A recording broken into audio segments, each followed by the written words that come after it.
नमस्कार. आपणा सर्वांचे खूप खूप स्वागत आहे.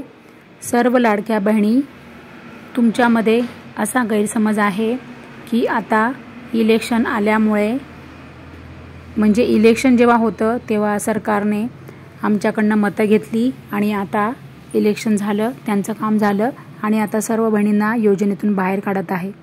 परंतु सत्य काय आहे तर हे जेव्हापासून लाडकी बहीण योजना आलेली आहे तेव्हापासून ज्या बहिणी अपात्र आहेत त्या बहिणींना म्हणजे बाहेर काढत आहेत. परंतु प्रसार माध्यमातून हे आपल्याला दाखवले गेले नाही, आपल्यापर्यंत ती बातमी पोहोचली नाही. आणि त्यावेळेला इलेक्शनच्या काळामध्ये घाई गडबडीमध्ये सर्व इलेक्शनच्या बातम्यांमध्ये प्रसार माध्यमांनी ह्या बातम्या दाखवल्या नाही असे आदितीताई तटकरे स्वतः लाईव्ह सांगत आहे. तर तुम्ही लाईव्ह व्हिडिओ बघा, म्हणजे तुम्हाला सर्व सत्य कळेल आणि तुमचे सर्व गैरसमज दूर होतील आणि तुम्हाला सर्व सत्य बातमी कळेल.